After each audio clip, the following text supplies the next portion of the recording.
the life of Srila Guru Maharaj.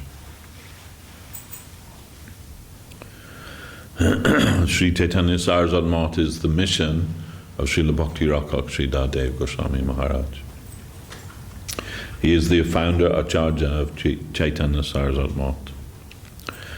And his conception was that Chaitanya Saraswat Math would be the place, the pure place of the teachings and practices of Gaudiya Vaishnavism as taught by Srila Bhaktisiddhanta Saraswati Thakur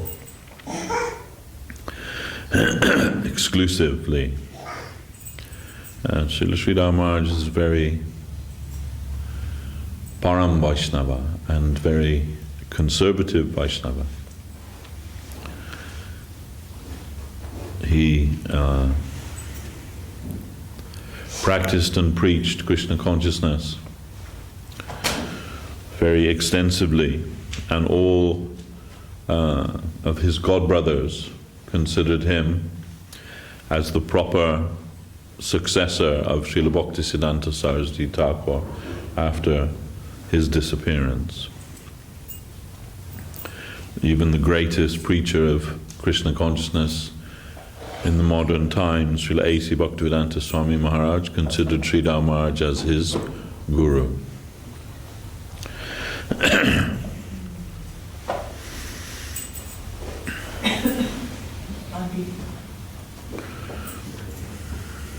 Srila Guru Maharaj was born on this day, according to the lunar calendar, in 1895.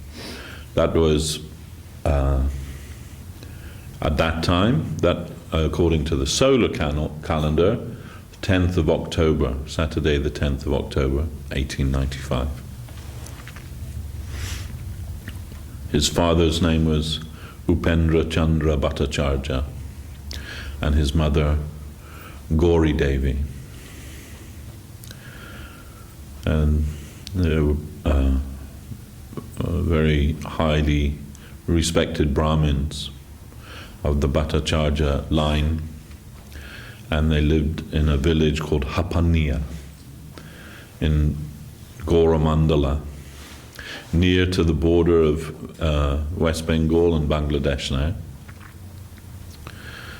That village, and up until the time of partition, that village was only Brahmins lived in that village. And although it was in Bengal, they all spoke Sanskrit. That was, they conversed in Sanskrit. They didn't, although they could speak in Bengali also, and Hindi and everything, but Sanskrit was their first language.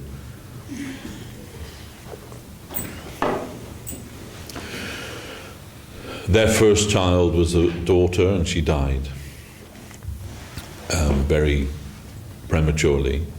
So when Guru Maharaj's mother conceived again, then she took Ram Kavacha for protection of the unborn child. And Guru Maharaj was born on this day. That place where the maternity room was, that is where the deities are installed in Chaitanya Saraswat Ashram in Hapaniya. Guru Maharaj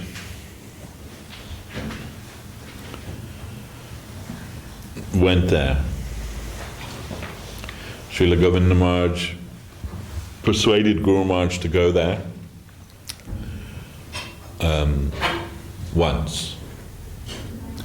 After taking sannyas, he never returned to his home. It is normal. After taking sannyas, the sannyasi won't return home again. But sometimes it's allowable. But Guru Maharaj was very reluctant to do that, had no desire to do that. But Srila Govinda Maharaj wanted him to go there, and had some purpose for that also. So with the help of his godbrothers, Sripad Madhusudan Maharaj, Sripad Goswami Maharaj and Sripad Krishnadas Babaji Maharaj. They persuaded Guru Maharaj to come, and Guru Maharaj came there, and Srila Govinda Maharaj wants to identify where was the exact place where Guru Maharaj was born, and so Guru Maharaj happily showed this was the place, and the idea was they were just going to establish a little shrine there with a picture of Guru Maharaj in, and they did that. Those godbrothers, sannyasi godbrothers, they gave some money from their respective motts, and Guru Maharaj's younger brother, he had two younger brothers, Mani Babu and Amar Babu. They also gave money, and they made that like a shrine there. But afterwards, Srila Govinda Maharaj became inspired to install the deities there, and Srila Guru Maharaj agreed to the proposal, and so they made a very small temple there with Nat Mandir, everything, and Srila Guru Maharaj said, how will you feed your deity?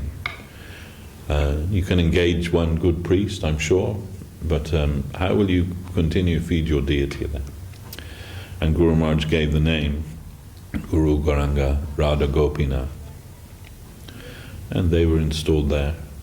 That time, Judamanyu Prabhu and Aravinda Lochan Prabhu, they both contributed to the maintenance of the temple there. And Srila Govinda Maharaj had Bhakti Pramod Puri Maharaj come and install Radha Gopinath there. I was there for that, and there was one girl, she made the outfit. Her name was Tapati, and she was born in ISKCON, so she knew how to make the deity's clothing and everything. So she made the outfit, but Puri Maharaj couldn't understand how to put it on, because it's all like Velcro, and they don't have that in India, or at least they didn't. And before, the deity's outfits weren't made in that way, so he couldn't understand how to dress them at all. He's an elderly man. So then he said, you have to come on the altar and show me how to do it. And so she went on the altar there. She very shyly, reluctantly, she went on the altar. Anyway, it was a big festival, a very beautiful festival. That was Guru Maharaj's birthplace, Sripad Hapaniya. Hapaniya means sweet water, and is called sweet water because of the particular sweetness of the coconut water there, the coconuts that grow there. And at that time they also purchased some other land where there's a kund, which Srila Govinda Maharaj named as Shanti Sarovar, and a small ashram is there. And Amar Babu, Guru Maharaj's brother, he maintained that, and the priest was there, and it was very quiet place. But Srila Govinda Maharaj would visit there a lot, and Guru Maharaj would always say, where are you going? And he would say, I'm going to my mott. And Guru Maharaj would say, oh, it is your mott. And he would joke with him, yes, I'm going to my mott. Okay, good. And Guru Maharaj happily would allow Srila Govinda Maharaj to go. But generally he didn't like Govinda Maharaj to go anywhere. If Maharaj had to go for some service in Calcutta, he would be going, and Guru Maharaj would send somebody on the bicycle to intercept him, bring him back, Oh, I'm not feeling well, bring Govinda Maharaj back. And so many times that happened. But when Srila Govinda Maharaj wanted to go to Hapaniya, then Guru Maharaj always very happily agreed, yes, you go. Anyway, so Guru Maharaj grew up there. Now they have the Sanskrit college there, in Guru Maharaj's name, Sridhar Swami Sanskrit College there, which was the site of the school where Guru Maharaj studied, like primary school, you can say. And Guru Maharaj said, I remember my earliest memory, before I was even 1 year old, I remember there was an earthquake. And I can remember the ground shaking and the cows crying, and that I can remember as like Guru Maharaj's earliest memory. And before Guru Maharaj was even 2 years old, he learnt a shloka in praise of Lord Shiva, and he could chant that shloka by heart before he was even 2 years old. By the time he was 8 years old, he could compose Sanskrit. And, we know Guru Maharaj's compositions unparalleled. And he said, well, at the school, whenever there was some debate, I would always come down on the side of the Vedic side, the orthodox side. Even when the teachers were trying to present some other opinion, like modern opinion, he said I would always oppose them and give the Vedic version, so to say. And he said, and even my teachers, they couldn't defeat me in an argument. And he said, I learned from my two aunts who lived with them. He said they taught me Mahabharata and Ramayana from a young age. I said I was very much attracted to Lord Ram because I like the self-sacrificing nature, and Ramchandra, so much self-sacrifice and moral. Guru Maharaj so moral. Guru Maharaj never spoke a lie in his entire life. They say that about Mahatma Gandhi also, that he never spoke a lie, right? And Albert Einstein said about him, future generations will not believe that such a person ever existed. As we see that, right? From a very young age, kids learn to lie, don't they? It's like a defense mechanism. I asked that to Srila Govinda Maharaj. I said, I've always tried to bring my kids up truthfully, honestly, but they're liars, When if that did you? No, I didn't do it. It wasn't me, And I said, where did they get that from? And Srila Govinda Maharaj said, this is because they are intelligent. But Guru Maharaj, he from his very young age, he avowedly truthful. He never told a lie. He would say, even come what may, whatever the result may be, I must tell the truth, good or bad or whatever the result may be. And even he said, later I read in the scripture that it says you should always be truthful, but should only tell what is pleasing to be heard. And Guru Maharaj said, I found that very hard to adjust to that idea, that only pleasing truth you should tell.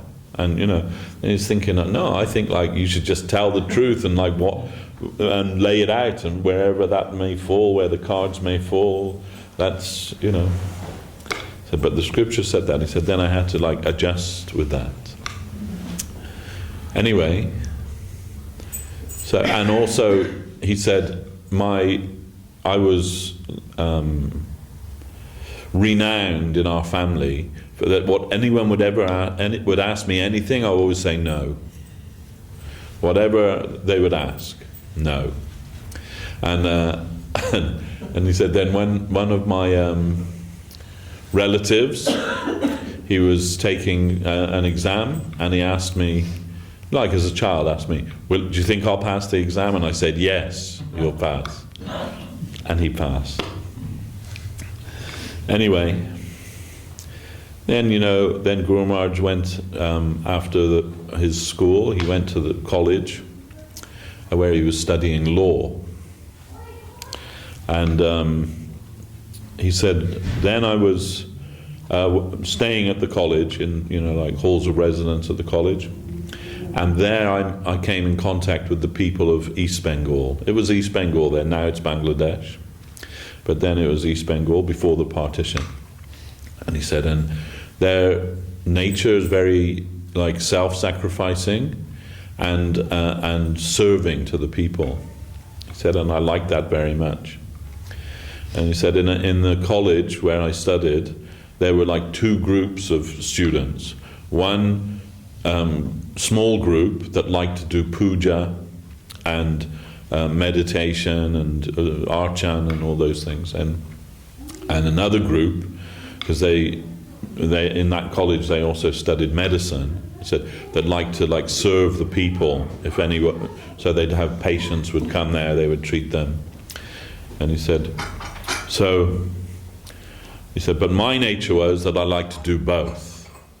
I like to do worship and puja and so on, and I also like to try and help people as best I can. Anyway, then, famously, pivotally, something happened in Guru Maharaj's life. When he was in his final year and he was preparing for his exams, then a new boy came there who was 3 years younger than Guru Maharaj, but they became friends, and his name was Suresh Bhattacharya. And Guru Maharaj said, we used to walk together in the morning, like in the early morning, we'd walk together in the forest nearby. And one day we were cleaning our teeth, they use the stick, they pull the bark and they use the stick to clean it, has some sap in it. And anyway, they're cleaning their teeth. We were discussing something. He said then that my friend Suresh, he referred to his father as that gentleman. Of course, that's... nobody here would think that was an offensive thing, but Guru Maharaj took offense at that, That's not, you should not address your father in such a way. Talk about your father as that gentleman. And he said, his friend said, yes, you're right, I shouldn't have said that in front of you. But actually the point I want to make is that somehow or another in this life I've come under the shelter of that person. He's a gentleman. But other than that, what real connection do I have with him? In my previous life it was somebody else. In my next life it'll be somebody else. And really, what connection do I have with him? And Guru Maharaj said, I tried to make some objection to what he was saying, but the point he made struck me very deeply.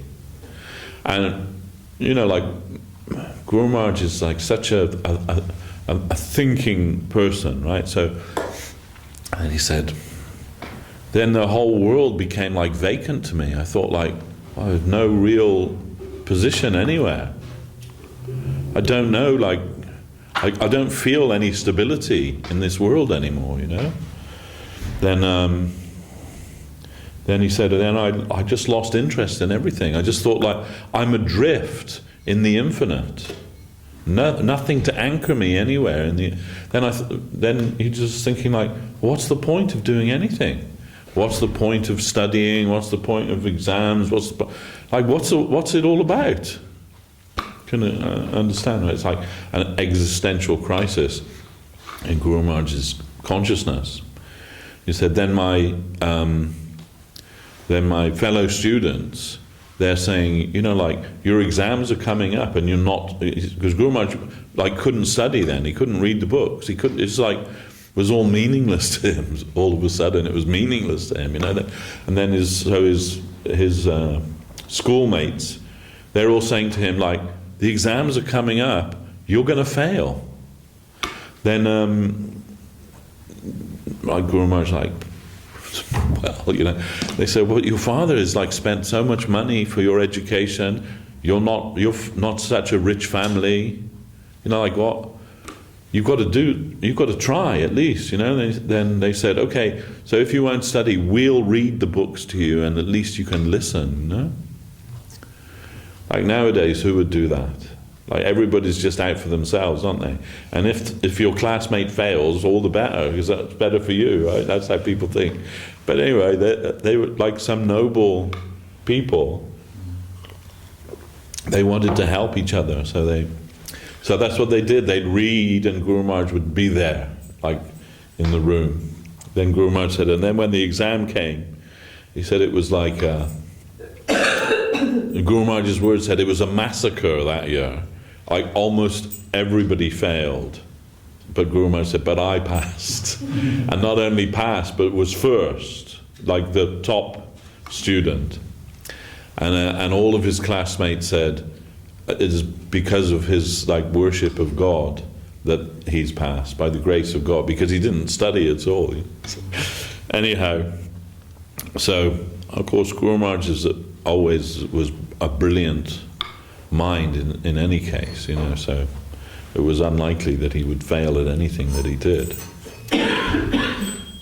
But anyway, so he passed, and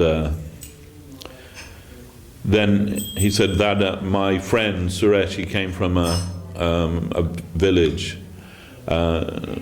which was also where the founder of the Bharat Seva Ashram, Pranavananda, his name was Pranavananda, he also came from there, and through him Guru Maharaj met with him, and that Pranavananda, he tried to recruit Guru Maharaj to his mission. So, but Guru Maharaj, during that time, through that friend, perhaps Suresh, he received this book called Lord Gauranga. It's written by Shishir Kumar Ghosh, and it's published by Bharatiya Vidya Bhavan, and it's still available, that book. There's a Bengali version and there's an English version, and the English version is called Lord Gauranga. And Guru Maharaj said, and it's about Lord Chaitanya, obviously. He said, and when I got that book, he said, I devoured it like nectar. He said, after reading that, I felt like, here's the anchor that I needed, like here's the purpose for me to continue living in this world, like some foundation. This is my foundation. What Chaitanya Dev came to give. And Guru Maharaj said,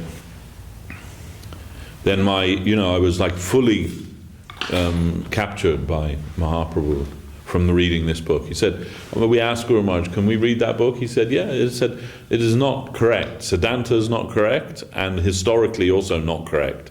He said, but the mood is really nice of that book. I've got a copy. Anyway, but Guru Maharaj said, yes, you can go through it. So, and as far as I know, it's still available today. So, after reading that, then he was like converted. He was Mahaprabhu's man from that day. Then that Pranavananda tried to recruit him to the Bharat Seva Ashram, and Guru Maharaj said, my head and heart is already given to Chaitanya Dev. I can't join with you. And he said, then that man said, yes, I also have appreciation for Chaitanya. And what he came to give, the prema that he came to give, that is the highest thing, no doubt. He said, but first, I say we should follow the abnegation taught by the Buddha. And we should follow that first. And then after becoming like proficient in that, then we should study the Vedanta of Shankara. And after we've mastered that, then we can go to the prema of Chaitanya Dev. And Guru Maharaj said, but Lord Chaitanya never said that. He didn't say you have to study, like follow the path of Buddhism and then study the Vedanta of Shankara. He said, come immediately with Nama Sankirtan, come to me. So anyway, then he said, then I asked him, he said, I'm looking for a guru. Guru Maharaj said, I was looking for a guru. And he said, if you have any mystic power, you can tell me where I can find my guru. And he said, he told me the name Haranath. But he said, but I never found any Haranath. Anyway, while Guru Maharaj was at school, also he, there with that friend, he said, I read somewhere that if you chant japa of Gayatri every day, maybe 400 something times every day, you'll get a very good realization.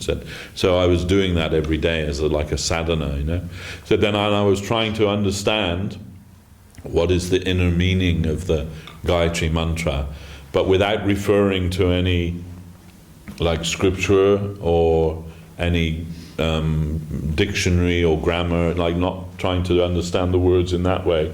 Thinking the mantra is not like dead words, it's a living thing, and she can reveal herself through that. He said, so I was doing that. And later Guru Maharaj, in his last years, Guru Maharaj gave that his commentary on Brahma Gayatri mantra, and he said maybe that was the beginning of that understanding from his childhood or his youth. And really that Guru Maharaj's Brahma Gayatri commentary, he composed maybe 10 shlokas explaining that. One of them is on our logo, you know that. But that explanation of Gayatri mantra has never been given in the world before. It's a new revelation. And even Guru Maharaj said, I heard that Jiva Goswami had given a similar explanation, but I searched, but I could not find it. And it is very deep in the line of Srimad Bhagavatam, bringing us to the service of Srimati Radharani. I saw in one of our sister organizations, they have an online study thing for they do the Bhakti Shastri exam, and one of the questions in there was what is the meaning of the Brahma Gayatri mantra? That's their question, right? So I thought, this is interesting, I'll have a look and see what their answer was. Meditate on the sun god. What is that? This is because, in Gayatri it says Savitur Vrenanyam Bhargo Devasya. Then Savitur means the sun. So they've concluded from that we're meditating on Surja, on the sun god. But how, after coming to the Krishna conception, will you go to the Surja conception? It doesn't follow. It's not in line with Srimad Bhagavatam. So Guru Maharaj says Savitur means the light by which we see, and that is the soul. So it's not literally the sun. Anyway, there's a very wonderful Guru Maharaj's explanation, very wonderful. That's for subject matter for a whole nother talk. But so then after finishing at his studies, now Guru Maharaj has MA in law, and he said, but my parents, they're very afraid that I'm going to become a sannyasi. So because that was after all of that and coming in connection with that book about Mahaprabhu and everything, then so that was all I wanted to do. I just wanted to be a sannyasi, and they're afraid of that. So he said, my father called me on his deathbed, and he said, Guru Maharaj said, more or less disappointed and dejected, he called me there and said, I want you to marry. He's like the oldest son, right? So it's a big deal, especially in Indian culture, right? You want him to marry. And Guru Maharaj said, but I don't want to marry. He said, but I can see that he's saying to me, lie to me, but don't I'm on my deathbed, don't say that you won't do that, don't disappoint me, just say something to let me die peacefully. So Guru Maharaj said, but I can't lie. He said, then this expression just came out. He said, I'll try. Then marriage was arranged, and Guru Maharaj was married, and for 6 years he was married, but no children. But he said, but all the time I'm just thinking, when will I become a sannyasi? And he said, but Mahatma Gandhi had made this proposal at that time, right? That if every man will give like a year or 2 years to his movement, then he will give Swaraj within like 2 or 3 years, like independence. And then Guru Maharaj said, for my country, and I felt I had to like give that, So I joined Gandhi's movement, and I became like the head of the Kalna branch of the Gandhi's independence movement. And I'm going there like for 2 years, going to their office there and, working for them. Then they said but all the time I'm just thinking about Lord Chaitanya. I'm thinking, where are the devotees of Lord Chaitanya? There's, of course, in Bengal at that time, Lord Chaitanya, more or less, not just Bengal, but all of India, Chaitanya and his followers had a really bad name because of Sahajism. So many like immoral groups in the name of devotion to Chaitanya were doing so many bogus things. And Guru Maharaj was raised in the families of smartas. I mean, like really orthodox Brahmins, right? So, and they hate Chaitanya because they consider that he caused havoc in the society. They're like mixing of all castes, and because Mahaprabhu didn't accept untouchability or casteism or all of those things. He considered the caste system to be a perversion of Varnashram Dharma. So then the smartas, they hated him, considering, maybe it's difficult for us to understand even now, because even India's changed so much now, but before then, the different castes, they didn't mix. A Brahmin and a Vaishya wouldn't sit and eat together. It just wouldn't happen. We heard that when wealthy Brahmins would send their children to, their sons, to study at Oxford University, they'd bring a cook with them, like a Brahmin cook. They wouldn't eat anything that wasn't cooked by a Brahmin. They had to make quarters for their cook that was coming with them, and he's a Brahmin, right? So then, and that was Guru Maharaj was brought up in that family like that. He said, my mother's side, they had some connection and devotion to Lord Chaitanya, but my father's side, they hated Lord Chaitanya. Then he said, so I was brought up in that. And he said, even now, I consider myself like in the vanguard of the rebels, because of that. That was his culture. Anyhow, so he's coming back from the office one day, and he saw this poster on a lamppost, and it said, 1 month long festival of Hari Smaranam at the Bagh Bazaar Gaudiya Math. And he said, when he read that, Gaudiya Math, they must be the followers of Chaitanya Dev. And, some directions and some program about the festival on there. Then he said, tomorrow I'm going there. So the next day, Guru Maharaj went there. He said, I went there, and when I arrived, there was nobody there. The temple was completely empty, just one man on the gate, guarding the gate. And I asked him, where is everyone? I thought it was this month-long festival. And he said, they've gone for Nagar Sankirtan. They'll be back in half an hour or an hour or something. You can wait. So Guru Maharaj waiting at the gate. Then he said, within half an hour, he could hear the mridanga and kartals, the Sankirtan parties coming. And he said, and then they came. Then they appeared there, and standing at the front of the party, Bhaktisiddhanta Saraswati Thakur with his danda in his hand, walking tall figure. And Guru Maharaj said, when I saw him, my immediate thought was, here is somebody that doesn't care anything about this world. And he said, then he arrived, and somebody took his danda, he was received, they went in like this, And he said, but I noted that although they're having like a big kirtan, he's not singing in the kirtan. And Guru Maharaj said, not only did he not then, but I never saw him ever sing in the kirtan, ever.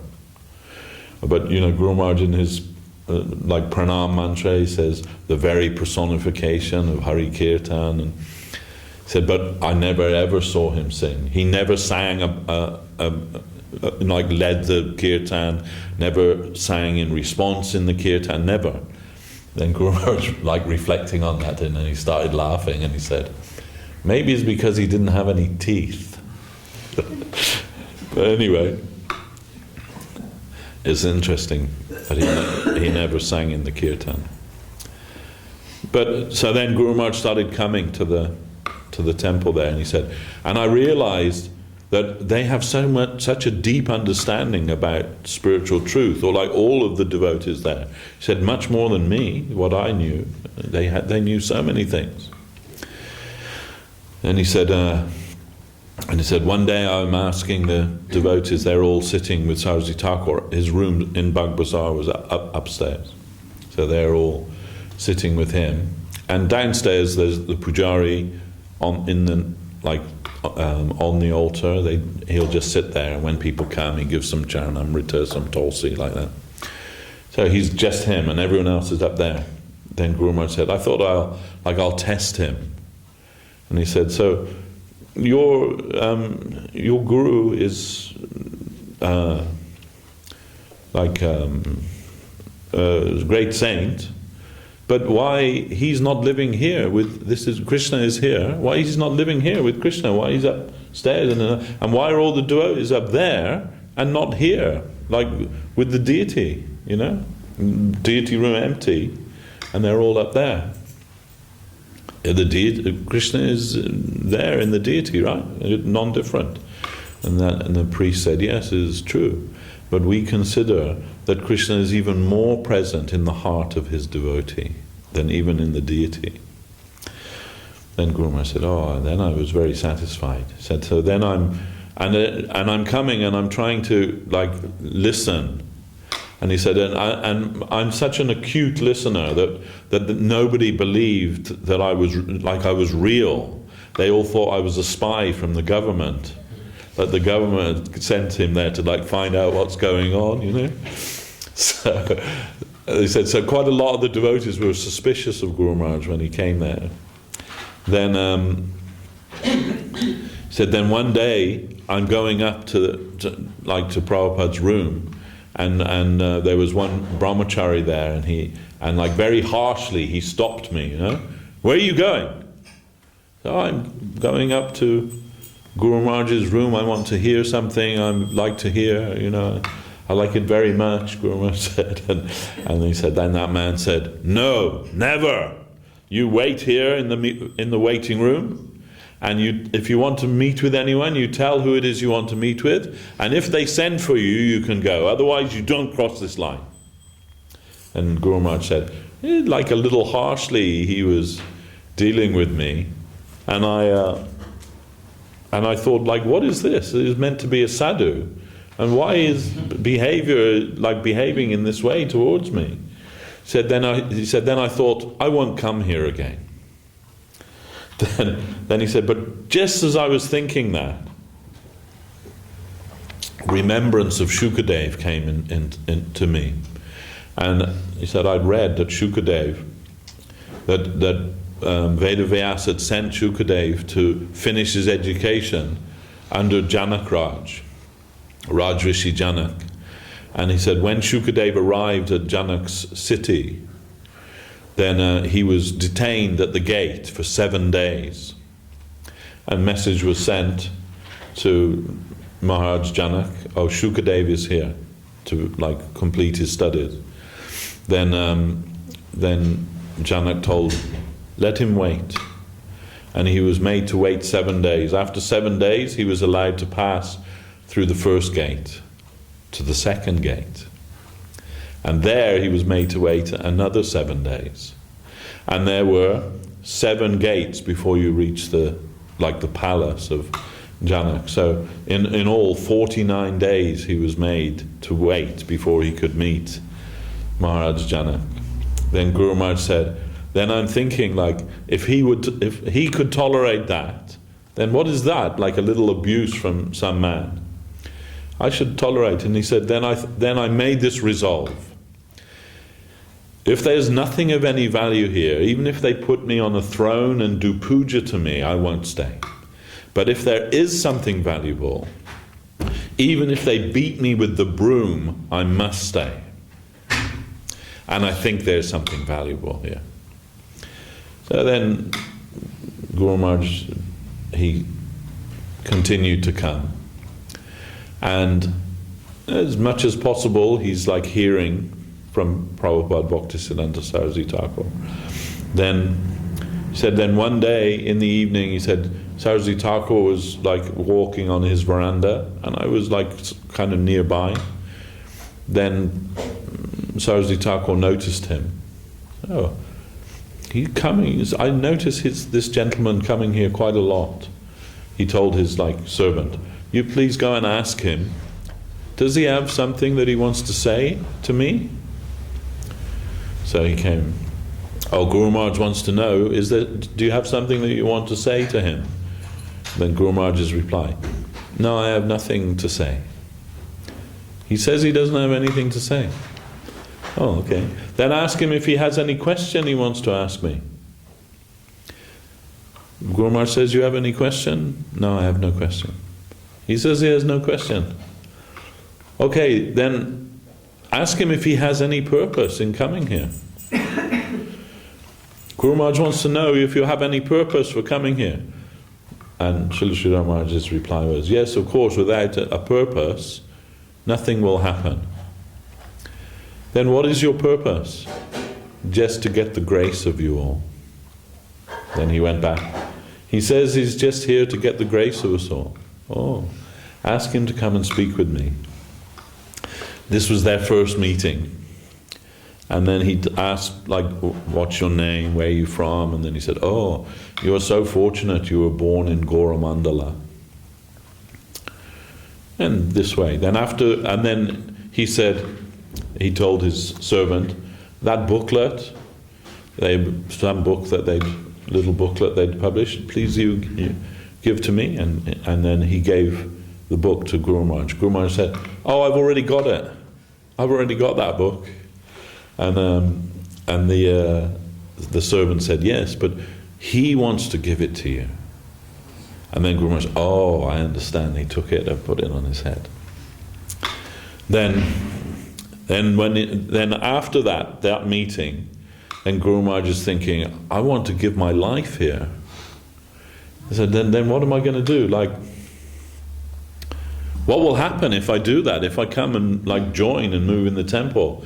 Well, my brothers, they'll be okay, and my sister, they'll look after her. But my wife, like, what will she do? He said, then this thought came in my mind. If she was to die, then I'd be free to join. Then he was like, oh, like what did I think? And he said, but then I arrived home that evening, and everyone, like my brothers, they all came to the door, all like ashen face, saying, oh, your wife has become very ill. And within 3 days she died. So then Guru Maharaj thinking, like this is Krishna's will. Then he said, I'm going to join the temple. And his mother's very afraid. Like after his father passed away, Guru Maharaj is like the custom in their community that when your father dies, the eldest son, for 1 year he'll do some kind of tapasya. And in their family, there was that the son will not wear shoes for a year and will not use an umbrella for a year. That was their custom. So, but Guru Maharaj said, but I took it to another extreme. After my father passed away, I only wore one cloth, and I didn't wear any shirt or anything for 1 year. And like his mother became like panicked, thinking he's going to he's not going to leave the world. He's going to become a sannyasi. So she was very worried. Then she tried to get after Guru Maharaj's wife died, then she tried to get him married a second time, but Guru Maharaj just refused. No, I won't. Then his she went to Haridwar for the Kumbh Mela. And she's also elderly then. And while she was there, she became like a little ill, and they were thinking, maybe she'll pass away. So she sent a letter to Guru Maharaj, like asking him, please come and attend me in Haridwar at the Kumbh Mela. At the same time, Guru Maharaj got a invitation to the Gaura Purnima festival from Srila Bhaktisiddhanta Saraswati Thakur to attend a festival there. Then he said, I'm in a quandary. My mother's calling me, maybe for the last time, and Prabhupada Saraswati Thakur personally inviting me for the festival in Mayapur.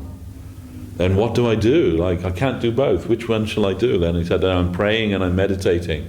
Then finally I thought, this is where I want my life to go. So neglecting the call of my mother, I went to the festival in Mayapur. And while he was there, his mother passed away. She was afraid that he's going to take sannyas and not do her shraddha. That was the main thing. Then, anyway, Guru Maharaj said, then I went to the festival, and it was a wonderful festive atmosphere.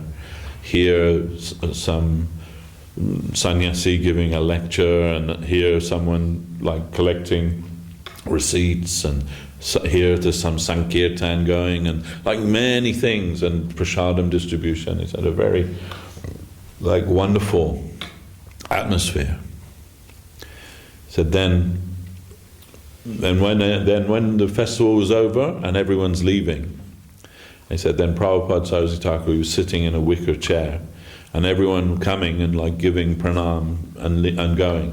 And he said, and I noticed that anyone that's giving dandavat pranam, full dandavat, he's getting up and also doing dandavat to them.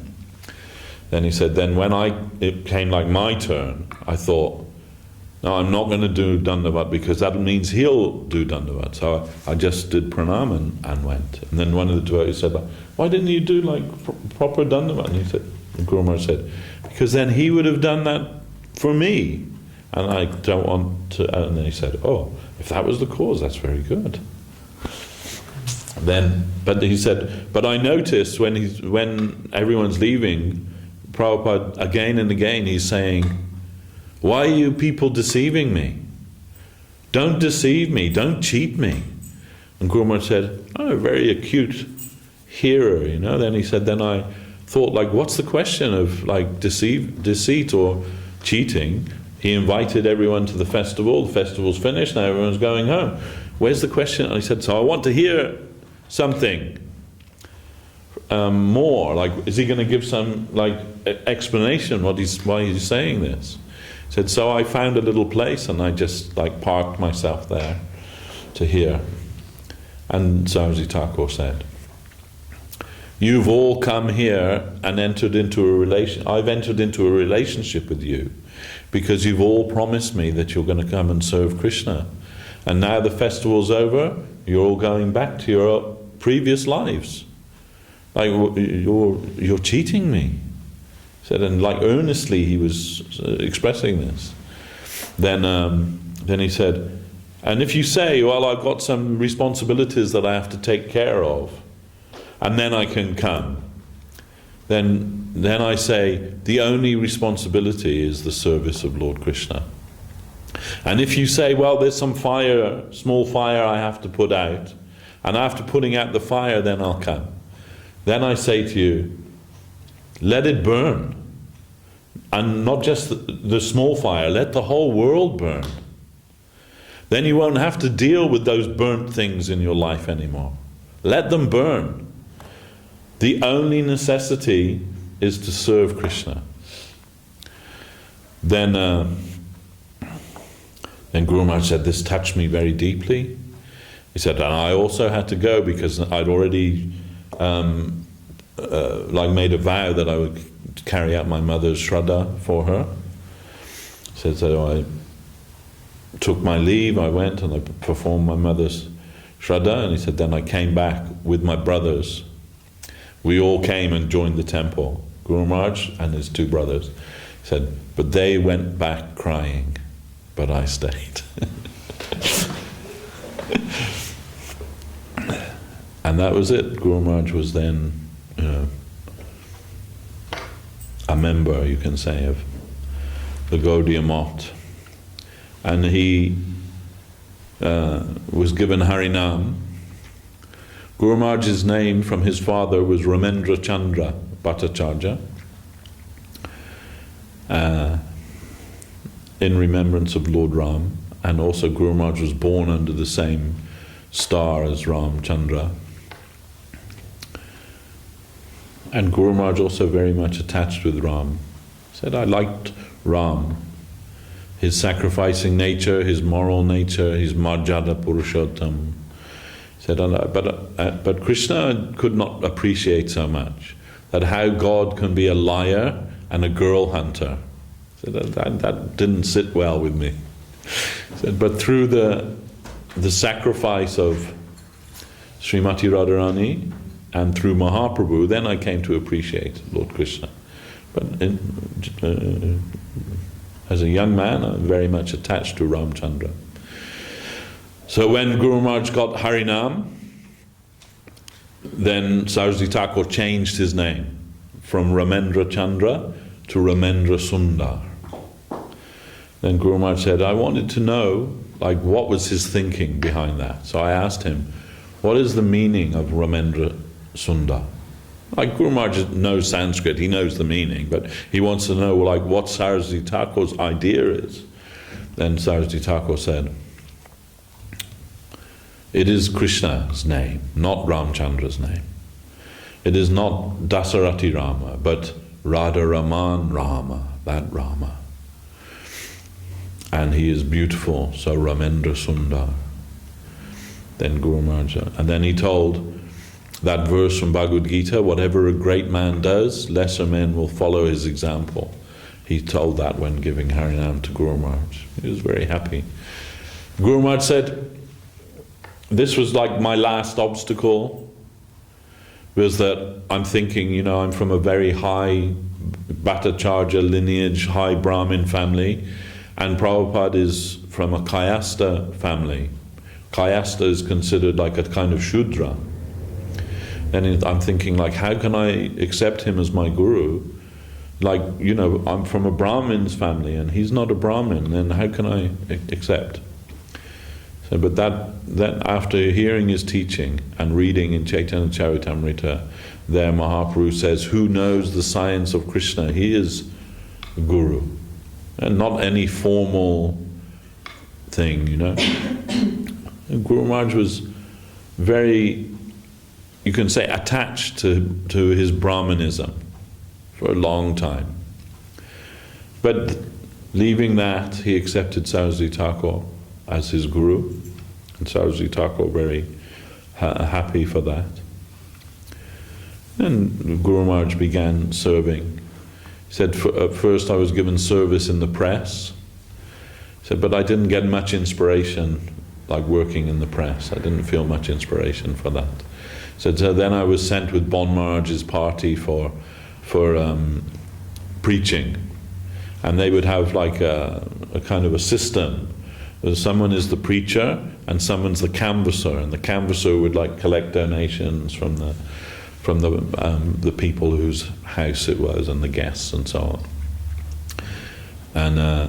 And finally Bon Maharaj told Saraswati Thakur, he's not a good canvasser, but he's a really good preacher.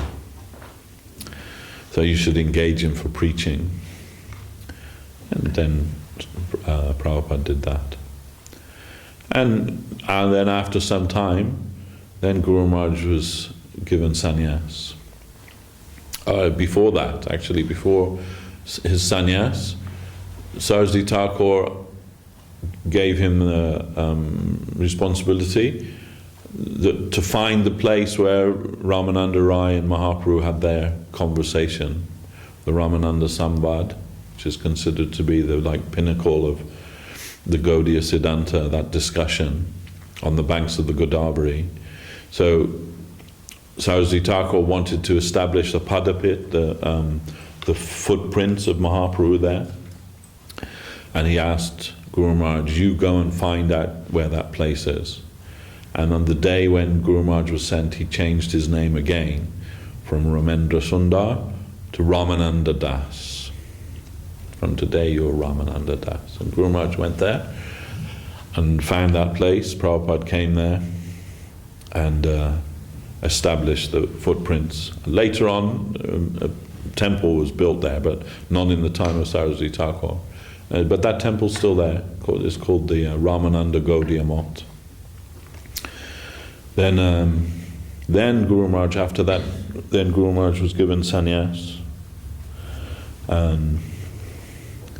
At the time of his sannyas, when choosing his name, Saraswati Thakur quoted Mahaprabhu. Mahaprabhu says, Sridhar Swami Eka Bhakti Rakakam. There's Mahaprabhu telling that the original commentator on Srimad Bhagavatam, Sridhar Swami of the Sri Sampradaya, Ramanuja Sampradaya, although he's before Ramanuja, but Mahaprabhu considered his commentary to be the most authentic. Then he made this statement that he is our one and only shelter, Sridhar Swami. And quoting that, he told him, your name is Bhakti Rakak Sridhar Maharaj. Then after that he was first in Calcutta, then another mott in West Bengal, and then from there various places. And then Guru Maharaj said, then I was sent to Kurukshetra mott, and he said there's a very lonely place. So apart from the time of the eclipse, nobody goes there. He said, I was there alone for 3 years. Alone means maybe one or two brahmacharis there, but Guru Maharaj was in the mahant of that mott. I was there for 3 years, very much by myself. And he said, from my childhood, I'm very much attached with Bhagavad Gita. And just within a few miles of where that mott is the place where Krishna spoke Bhagavad Gita. But all that time when I was serving there, I never once went to see that place. And why? He said, because I noted once when we were on Parikram with Prabhupada, that in the evening, one of the sannyasis, his name was Parvat Maharaj, he took a party of devotees to some temple of Lord Vishnu, famous temple of Lord Vishnu. And when he came back, Saraswati Thakur said, you never took permission from me, it was not under my order, and he took away his sannyas from him. And Guru Maharaj said, I marked it, that even to go for some so-called religious purpose, pilgrimage purpose, without the order of the Guru is a punishable offense. So that time, he was reinstated in his sannyas later on, but Saraswati Thakur wanted to make an example, to show a point. Then he said, then Guru Maharaj said, so all that time when I was at Kurukshetra, I never went to that place because I'm thinking, I have no service to go there. It's not for my service, then my service is here. I can say a similar thing happened to myself, and it's not really similar. It's similar, externally similar. But when I was staying with Guru Maharaj, and that time there was, where the land is called the land of nectar. There's number 2 Gauranga colony where Sagar Maharaj used to stay there, and some devotees used to stay there. So Sagar Maharaj was in Germany publishing the Gita at that time, and there was no one there.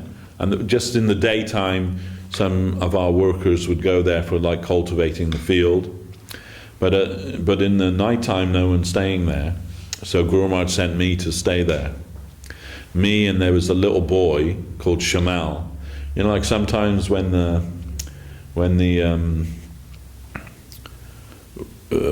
family, they can't afford to look after their children, so they give their kids to the temple.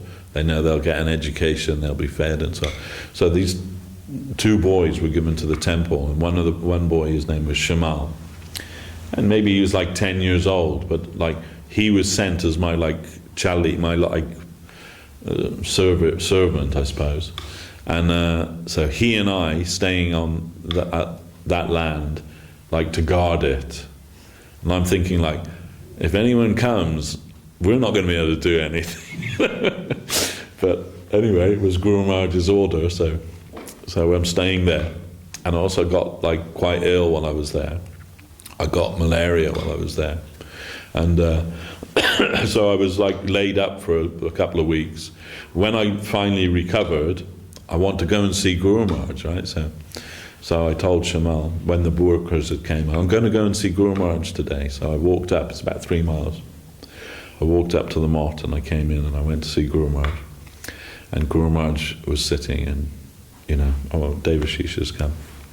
I made my obeisance. Guru Maharaj said, "Oh, aren't you meant to be there on the, like down at the land?" I said, "Yeah, Maharaj, I wanted to come and have your darshan." And he said, "Oh, you've come for eye exercise." I said, "No, Maharaj." Then Guru Maharaj started laughing and he says, "No, it's okay, it's all right." You know? Anyway, so then Guru Maharaj said, then after that the Delhi mott was opened, and I was in charge of the mott in Delhi, and then he would travel travel with Saraswati Thakur for preaching, and in this way much association with Saraswati Thakur. Then he said Guru Maharaj used to proofread also. He said, then I saw some mistakes. They made some mistakes in the books. One book was maybe Rai Ramananda, and in there they'd said how Mahaprabhu met Rupa and Sanatan on the way to Vrindavan. So, but clearly I knew they met when Mahaprabhu was coming back from Vrindavan. So that I pointed that out, and there was, you know, some other things. There was the appearance day of Saraswati Thakur and the appearance day of Vishnu Priya. They got transposed, and you know, one appears in the dark fortnight, one appears in the bright fortnight, and they were round the wrong way. And Saraswati Thakur said, like, we thought that our editors had some connection with the reality, but they can't see that the Gaura Shakti will appear in the bright moon, in the bright fortnight, and the Krishna Shakti will appear in the dark. They don't understand that.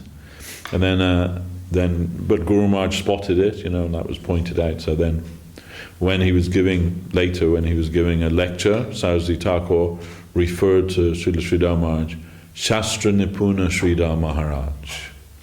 Shastra Nipuna means like a genius of scripture. He called Guru Maharaj that. Then of course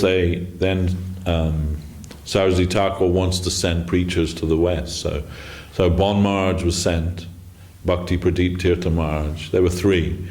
Bhakti Pradeep Tirtha Maharaj, he was a disciple of Bhaktivinoda Thakur and the first sannyasi of Saraswati Thakur.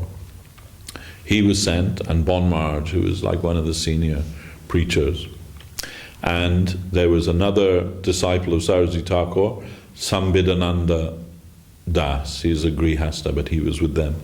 And he was studying to be a barrister in London. And he was doing a PhD thesis. And he made his thesis on the teachings and philosophy of Chaitanya Mahaprabhu. So then, you know, like to get a PhD thesis, your work has to be original. It can't be like somebody else's idea. It has to be your original idea. So when he presented his thesis, to London University PhD board, they refused him. They said, no, because you've referenced this Bhaktisiddhanta Saraswati so much in your thesis that we think these are his ideas, not your ideas. So then when Saraswati Thakur heard that, he wrote a letter to the university saying, no, actually, these ideas have all been formulated by him and I am following him. And they gave him his PhD. Anyway, these three, they are preaching in London. They had some success. They made some society. And Saraswati Thakur, Guru Maharaj said that, the idea of preaching in the West was so prevalent. It was like so much in the foreground of Saraswati Thakur's teaching at that time.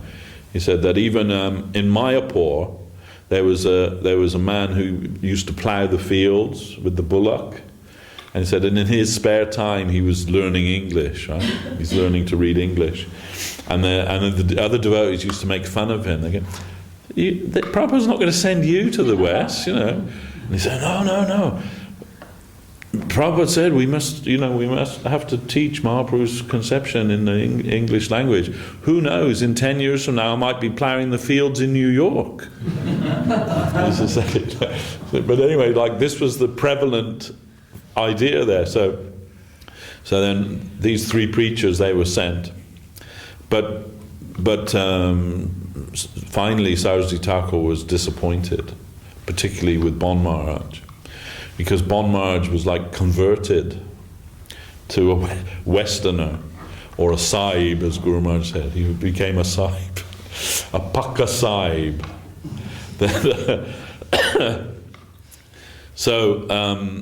And he was kind of adopted by all these old ladies, from the Women's Institute, and they used to take him to the seaside and out for to the tea room for a cup of tea and a bun, And he wrote about it, he wrote, and also because Saraswati Thakur, he met with Rabindranath Tagore. He was a friend of Rabindranath's brother, or rather Bhaktivinoda Thakur was a friend of his brother, Dwijendranath. But Rabindranath had already been given the Nobel Prize for Literature, and he'd travelled all around the world. So Saraswati Thakur met with him and asked him, where will be the best place for people that they'll appreciate the teachings of Lord Chaitanya? And Rabindranath said, I think Germany and England will be the best. You'll get the best reception. So on his advice, he sent Bon Maharaj first of all to London, and then afterwards to Germany. And Bon Maharaj, he went to meet Hitler while he was there. But Guru Maharaj said, but Hitler was engaged in some campaign at the time and didn't meet with him, so he met with, I think, with Goebbels or Himmler or someone else instead. But anyway, but when he was in Germany, and similar thing was going on in Germany, and he wrote 2 books there. My preaching in London and my preaching in Germany, these look like books he wrote. And when Saraswati Thakur received these books, he read them, and his remark was, and no mention of this poor fellow in any of that, because he didn't mention his guru in the book at all. So he was a little bit disappointed with that to begin with. Then when Bon Maharaj came back, they made a reception in Bombay, because he came by ship. So he came back to Bombay, and there's a famous photograph of Bon Maharaj there. He's brought 2 Western people with him, one from Australia and another one from Germany. They're there, and anyway, then and in that photograph in the corner, there's Prabhupada A.C. Bhaktivedanta Swami as a grihasta, and he's got this big handlebars moustache, It's in there in that photograph. But the photograph was kind of staged, because when Bon Marge arrived, he'd already thrown his danda into the River Thames, cut off his shika, and left his sannyas dress and came with a suit and tie and a nice big pair of leather shoes. And he wouldn't take his shoes off when he came to the temple. He said, no gentleman will remove their shoes when entering the temple. Then, anyway, they kind of persuaded him, like put on the dress for the photograph. So they made the photographs, everything. It was in the newspapers. But then, like behind closed doors, of the Bombay Gaudiya Math, which A.C. Bhaktivedanta Swami Maharaj, he was like one of the members there, and Guru Maharaj, he was also there. So, and some other devotees, they're there, and then Guru Maharaj says, like, Maharaj, what happened to you, So you come back all suited and booted, like, what happened? And Bon Maharaj said, they have questions that we cannot answer. Then Guru Maharaj said, like, what are those questions? And maybe like 20 questions he had. And Guru Maharaj like answered all of those questions, every one of them, And by the end of it, Swami Maharaj, Abai Babu as he was then, he was like, got so excited, he jumped up onto the table and with his arms raised, he said, today Europe has been conquered by Asia. But Saraswati Thakur wouldn't meet with him. He was so, because not only when he left, when he came back, he wrote letters to all the people that were involved saying, like, we're shutting it down, it's all over, we're like closing it. And Saraswati Thakur was so disappointed with him that he wouldn't see him. And in fact, even when Saraswati Thakur was passing, he wouldn't see Bon Maharaj at the time of his passing even. Anyway, that's also another story. But so then Prabhupada wants to send somebody else then, to sort it out. So he asked Guru Maharaj, I want to send you to London, will you go? And Guru Maharaj said, yes, Guru Maharaj, I'll go if you order me to go. But I don't think you'll get a good result. Your money will be wasted if you send me. And why? Because I'm a very simple Brahmin and I can't mix very easily with people. Again, Guru Maharaj is like Brahmanism. He didn't like to take prasadam with everybody, and found it. He was very awkward socially. Guru Maharaj was very awkward socially. Then he said that, I won't be able to mix very easily with them. And he said, also, I don't understand their intonation. And I don't know, I don't know their habits and their customs. I don't know, I don't think it would be good. He said, but if you send a Prakrita Prabhu, that's his godbrother, right? He's very world-wise. And you'll get a better result if you send him. He can mix with everybody, be better. Then thinking about that, then Saraswati Thakur sent a Prakrita Prabhu. And a Prakrita, when he was, before sending him, Prabhupada gave him the title of Goswami. Normally in our line, Goswami is only given to the sannyasis. But as a Grihastha, he was given that title as Goswami, a Prakrita Goswami. So, and his name was Banerjee, Mr. Banerjee. A Prakrita, his family name. So he was sent to London, and he also had some success. He met the Archbishop of Canterbury, met with the King and Queen at Buckingham Palace, was invited to Buckingham Palace. And they sent some literature, saying, we're, in spite of what Bon Maharaj has said, we're not closing it down. And that was written by Guru Maharaj, the pamphlet, and there were some photographs of the mission and everything. I've got a copy of that.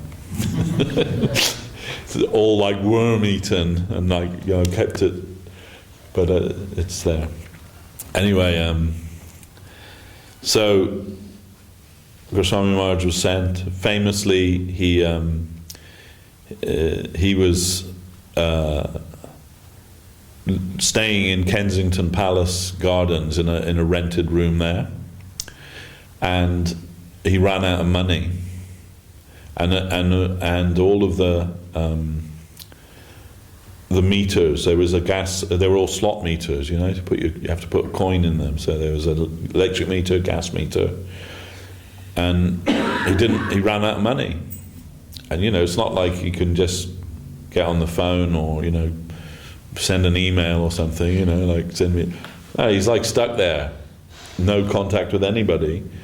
So the rent's paid, so he can stay in the flat, but he's got nothing to eat, and no light, no heat, no anything, But he's just taking Harinam, and every day he's walking in Kensington Palace Gardens and chanting japa. And one morning he saw something caught his eye, like in the flower bed. And he went and he went over and he unearthed it. It was a murti of Lord Vishnu. So he took the murti back to his flat, and he had this Chaitanya Charitamrita in the Sanatan Shiksha there. Mahaprabhu tells Sanatan all the forms of Narayan according to where they hold the symbols. If he holds it like this, his name is, Adhoksaja or Purushottama, or, Then he saw his Adhoksaja. Then he took some flowers from the park and giving some worship to him. Then the landlady knocked on the door. "Oh, Mr. Banerjee, this letter's come from you from India." She said, "I think it's for you, because it's all in Hindi or whatever, You're the only person here." And it had fallen down the back of the Almirah where we keep the mail. But anyway, here it is. And he opened it up. They were from the Maharaj of Jaipur, which is in Orissa, not Jaipur in Rajasthan, but Jaipur in Orissa. That Maharaj had sent him a cheque for £100. That was a lot of money in the 1930s, £100. So okay, I've got some money now, I can eat, So he takes the cheque to the bank, and they won't cash it. Because the cheque is made out to A.B. Goswami, and his passport is Banerjee. Then they told, "No, that's not you. You can't, unless you can prove that that's you. Your passport says a different name." And he's like, "Oh." So he sat down in the lobby of the bank, and on the table was a copy of the Times of London, and he's looking through there, and in there's a photograph of him meeting with the Earl of Zetland, and it says A.B. Goswami meets the Earl of Zetland. So he took it up to the cashier. "You see, it's the same name as on the cheque. That's me." They cashed his cheque. They wouldn't do it today. They wouldn't cash the cheque today, even if it was, But anyway, he got his money. But anyway, then later he became Bhakti Saranga Goswami Maharaj. And Guru Maharaj gave him sannyas, and Guru Maharaj kept the title Goswami, which was given to him by Saraswati Thakur. But then they asked Guru Maharaj, somebody said, "But why didn't you say yes? You'd have been famous as the world preacher, the person who brought Krishna consciousness to the West. You'd been famous like that. You don't have any desire for that?" Guru Maharaj says, not even slightly. I have no ambition for anything like that. My only ambition is that I'll be counted as a sincere servant of my Guru and the Vaishnavas. That's all. Then another devotee said, "Yeah, but why Prabhupada wanted to send you, right?" Guru Maharaj said, "Go on." Because he told us Sridhar Maharaj will not be converted. Then Srila Govinda Maharaj, he told us, although Guru Maharaj protested his disqualification, and that was genuine, his feeling, but he said there was something else as well, because Guru Maharaj could understand that Saraswati Thakur will disappear from the world soon, and that he would want Guru Maharaj to be there at that time. And exactly that happened.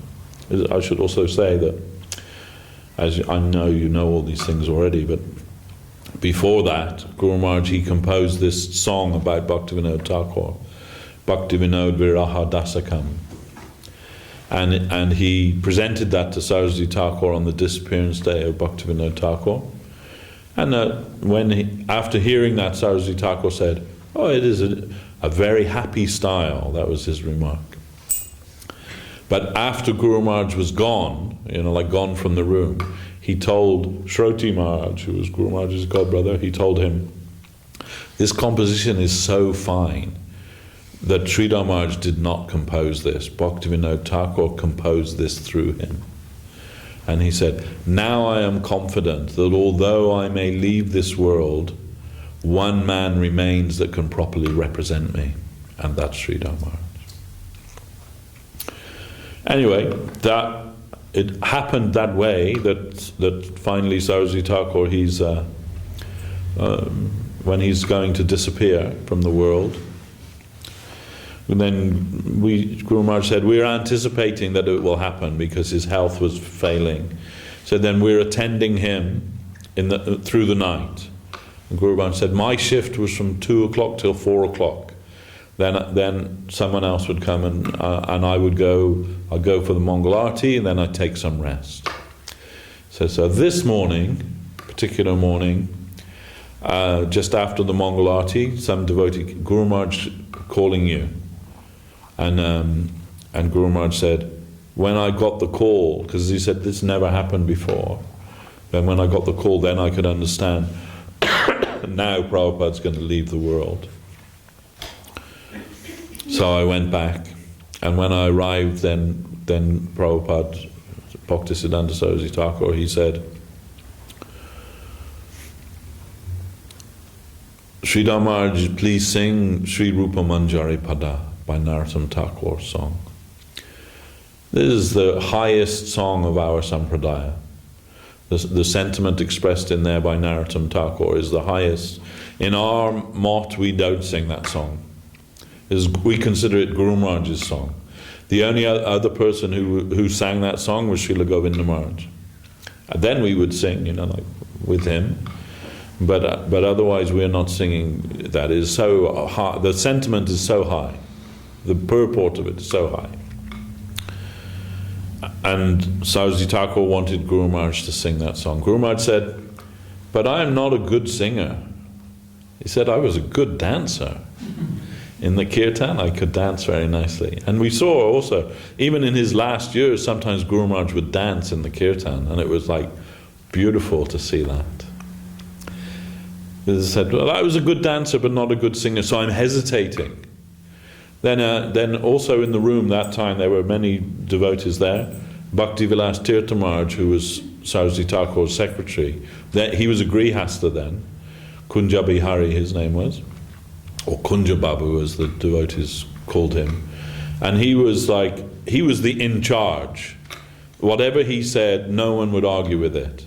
Even the sannyasis, he would command the sannyasis, do this, do that. No one would argue with him. In fact, at one time Guru Maharaj said, I was delegated to complain about him to Prabhupada. And he said, and I think Guru Maharaj was a little bit disappointed with me for doing that. He said, but it came to our attention that he was taking money from the mott for his family expenses, and some of the senior devotees were complaining why he's doing that. And actually, he'd got himself into huge debt for Saraswati Thakur's preaching. So much so that he had to go and live and work in Bhutan for 2 years to pay off the debt. Because he just worked in the post office. He was like a postal worker. But he took lots of personal loans from the bank to fund Saraswati Thakur's projects. And got himself into so much trouble financially. Anyway, so now he's he's a married man with children and everything, so, and he's taking some money from the temple for his expenses. So then the other sannyasis and other senior devotees, they got Guru Maharaj, delegated Guru Maharaj to complain to Saraswati Thakur. And like I say, Guru Maharaj said, I think that Prabhupada was a little bit disappointed with me, that I would be the one, you know. But anyway, then I told him that, and Prabhupada became very grave, and he said, and this is your all of your opinion, that you think this is wrong, that he's doing this. And I said, then Prabhupada said, then you can all leave and he can remain, because he has done more for this mission than any of you. So anyway, this was his position at that time, right, Kunja Babu. So, and also, like in the assembly there's Bhakti Pramod Puri Maharaj. Then he was Pranavananda Brahmachari then. And he was considered as like the best kirtan leader in the whole of Gaudiya Math. He knows how to sing nicely, all the tunes, like everything, he's the best. And so seeing Guru Maharaj hesitate, then Kunja Babu told him, Prabhu, you sing. And he began singing, Sri Rupa Manjari Pada. After a few lines, Saraswati Thakur, no, I don't want to hear the sweet sound of the song. I want to hear Sridhar Maharaj sing the song. Then Guru Maharaj began singing that. Then afterwards, Puri Maharaj, he wrote a letter to Guru Maharaj, and he said, and Puri Maharaj is senior to Guru Maharaj, both in the mission and as in age also, both. He's senior to Guru Maharaj. But he wrote, in that letter he wrote to Guru Maharaj, we witnessed that Prabhupada gave you the charge of the Sampradaya when he asked you to sing that song. And he said, it is my feeling that it was your initiation into the Rasa Seva section. And I consider you to be Rupanugadhara. Dhara means like the current, like electric current. It's called Dhara. So the current of Rupa Goswami, the Rupanugadhara, that is flowing through you. This was Pramod Puri Maharaj's letter to Guru Maharaj. Anyway, then Saraswati Thakur passed away. Then so much chaos came in the mission after that. There were so many factions, you know, of different senior people who they couldn't agree on things. But basically it boiled down to two, there were many more, but like two opposing points of view. So Saraswati Thakur, he'd asked them to make like a governing body. And they did that. Governing body was formed. But Guru Maharaj didn't want to be on that governing body, and he wasn't. But he acted as an advisor to them. But the two opinions were, one was no acharya, because Saraswati Thakur didn't name anyone as like his successor or anything. Then their opinion was no new acharya. If anyone will come forward, if manifests as such, then we'll accept them as as and when that happens. And then the other faction, they wanted, no, we should appoint somebody, get behind that person, and like for the stability of the mission. And there was an indication in Prabhupada Saraswati Thakur's will. In his will, very clearly, he says in there, the preaching of Rupa Raghunath, that will continue under the direction of Ananta Vasudeva Prabhu. Ananta Vasudeva was a brahmachari and very close with Saraswati Thakur. So much so that in his last days, he could anticipate exactly what Saraswati Thakur was going to say.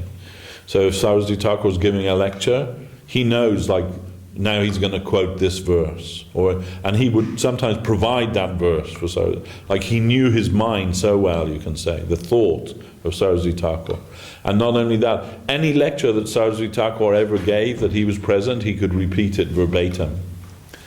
So anyway, he was a